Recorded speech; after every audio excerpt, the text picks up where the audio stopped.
السلام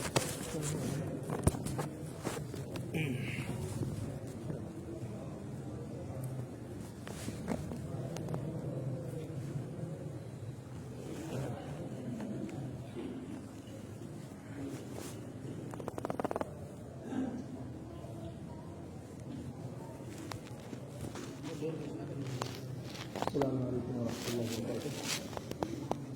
الحمد للہ رب العالمین والصلاة والسلام علی سید المرسلین محمد وآلہ وصحبہ اجمعین ومن تبعہم بإحسان ودعا بدعوتہم الی یوم الدین، اما بعد۔ میرے محترم دینی اور ایمانی بھائیو، رمضان کا دوسرا عشرہ ختم ہو گیا، تیسرا عشرہ شروع ہوا ہے۔ تیسرے عشرے کے اندر، اس مقدس مہینے کے اندر، جیسا کہ گزشتہ ہفتہ بتلایا گیا تھا کہ اعتکاف کا اہتمام کیا جاتا ہے، دوسرا اس عشرے کے اندر ایک رات ہے جس کو شب قدر کہا جاتا ہے۔ شب قدر یہ ایسی رات ہے جس کو اللہ تبارک و تعالیٰ نے قرآن کریم کے اندر بہت اہمیت اور فضیلت کے ساتھ بیان کیا۔ مستقل ایک سورہ قدر کے نام سے ہی نازل فرمائی، اور اس کے اندر اللہ تبارک و تعالیٰ نے فرمایا: اعوذ باللہ من الشیطان الرجیم، بسم اللہ الرحمن الرحیم، انا انزلناہ فی لیلۃ القدر۔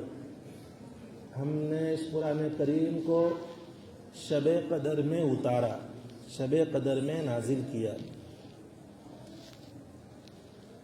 شب قدر وما ادراک ما لیلۃ القدر، شب قدر کیا ہے؟ کیا آپ کو معلوم ہے؟ لیلۃ القدر خیر من الف شہر، کہ شب قدر 1000 مہینوں سے بہتر ہے۔ یہ لیلۃ القدر یا شب قدر یا قدر کی رات 1000 مہینوں سے بہتر ہے، اور اس میں اللہ تبارک و تعالیٰ نے، جیسا کہ مفسرین نے لکھا ہے کہ اللہ نے قرآن کریم کو لوح محفوظ سے آسمان اول پر اسی رات میں اتارا تھا، جیسا کہ قرآن کریم اس کو نقل کر رہا ہے۔ تو اس رات میں قرآن کریم کو اتارنے کی فضیلت، اور اس رات کو 1000 مہینے سے افضل بتلانے کی وجہ کیا ہے کہ اللہ تبارک و تعالیٰ نے اس رات کی اہمیت اور اس کی عظمت، اس کی جلالت اور اس کی اللہ کے یہاں جو قدر ہے، اس کی اہمیت کی بنا پر اللہ تبارک و تعالیٰ نے اس کو یہ اعزاز اور اس کو یہ قدر بخشی کہ یہ رات 1000 مہینوں سے بہتر ہے۔ اور اس میں جو اس رات کو پالے، اس رات میں عبادت کرے، گویا کہ اس نے 1000 راتوں کی عبادت کی، بلکہ 1000 راتوں سے زیادہ عبادت کی۔ ایک رات ہے،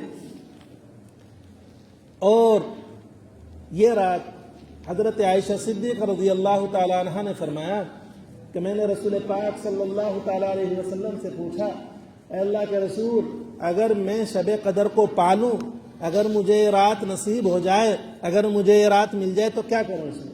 اللہ کے رسول صلی اللہ علیہ وسلم نے یہ دعا بتلائی کہ اگر تمہیں یہ رات مل جائے تو اس رات میں یہ دعا پڑھو: اللہم انک عفو تحب العفو فاعف عنی۔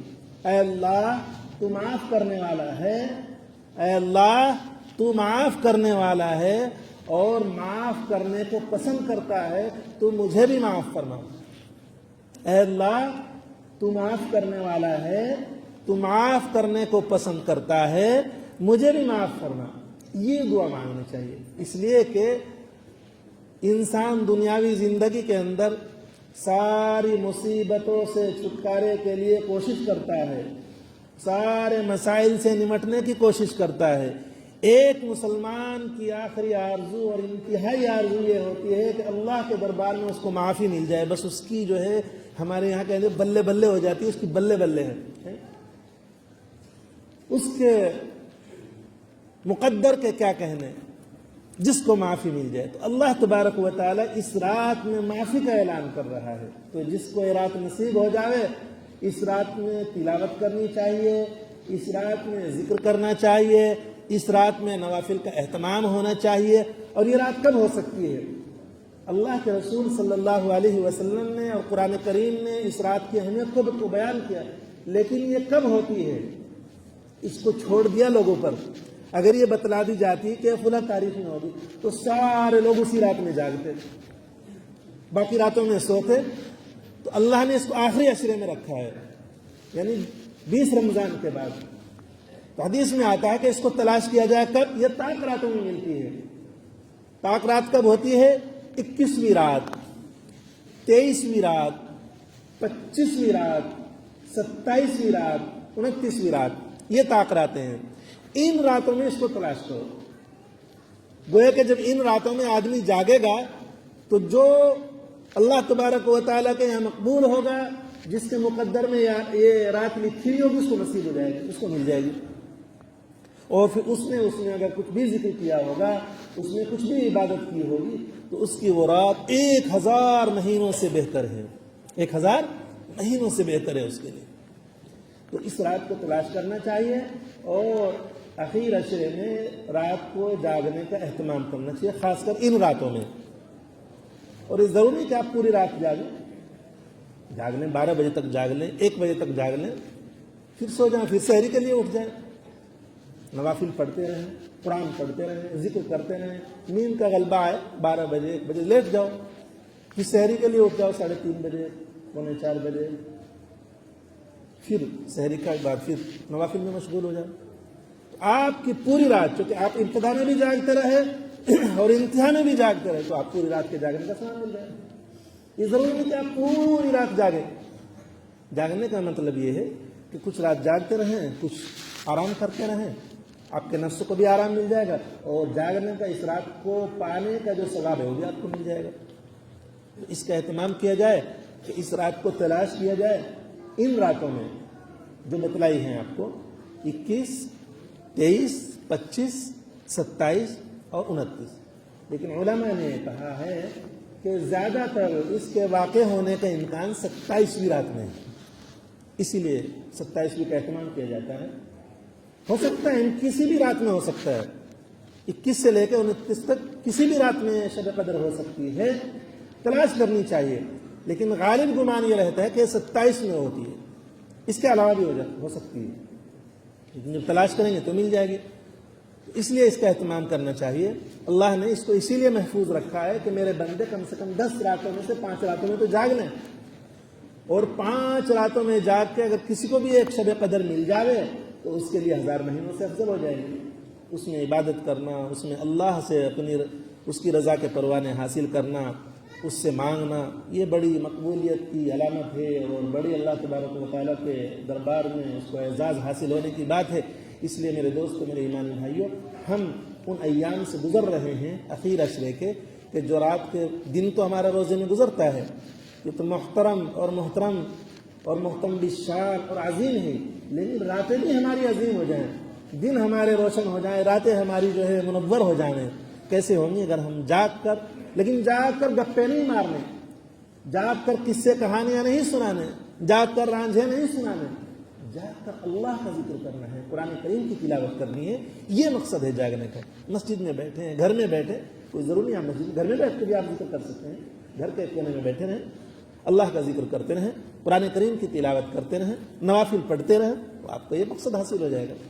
تو میرے دوست، میرے ایمان بھائی، یہ اس مہینے کے آخری راتوں کا یہ اعزاز ہے، یہ اللہ کی طرف سے انعام ملنے والا ہے، اس کو حاصل کرنے کی کوشش کریں۔ اللہ تبارک و تعالی ہمیں اس مہینے کی قدر کرنے کی اور اس کے دنوں کی قدر کرنے کی، اس کی راتوں کو منور کرنے کی، اس کی راتوں کی عظمت کو پہچاننے کی، اللہ کے دربار میں اپنے لیے رحمت اور مغفرت اور جہنم سے خلاصی کا پروانہ حاصل کرنے کی اللہ تبارک و تعالی ہم سب کو توفیق عطا فرماوے اور ہم سب کو اپنے مقبول بندوں میں شامل فرمائے۔ اللہ کے رسول صلی اللہ علیہ وسلم نے ارشاد فرمایا کہ بربادی ہو اس شخص کے لیے، ہلاکت ہو اس شخص کے لیے جس نے رمضان کا مقدس مہینہ پایا اور اپنے پروردگار سے اپنے لیے معافی کا پروانہ حاصل نہیں کیا، اپنے پروردگار سے جہنم سے خلاصی کا پروانہ حاصل نہیں کیا۔ کتنی بڑی بد نصیبی کی بات ہے کہ اللہ نے ہمیں پورا مہینہ بخشا، پورا مہینہ عطا کیا، اور ہم اپنے رب کو راضی کر کے اس سے اس کی رضامندی کا پروانہ حاصل نہ کر سکے۔ بڑی بد نصیبی کی بات ہے۔ اللہ ہمارے اس گناہ کو، اللہ ہماری اس کوتاہی کو، اللہ ہماری اس لاپرواہی کو معاف فرماوے اور ہمیں اپنے دربار میں قبول فرماوے، اور ہمیں اپنی طرف سے اپنی رحمت کا، اپنی مغفرت کا اور اپنی رضامندی کا اور جہنم سے خلاصی کا پروانہ عطا فرماوے، اپنے مقبول بندوں میں شامل فرماوے۔ اور یہ اتنے دن مہینے گزرنے کے بعد رمضان کے صرف یہ نہیں، اس میں انسان کی زندگی میں انقلاب آنا چاہیے۔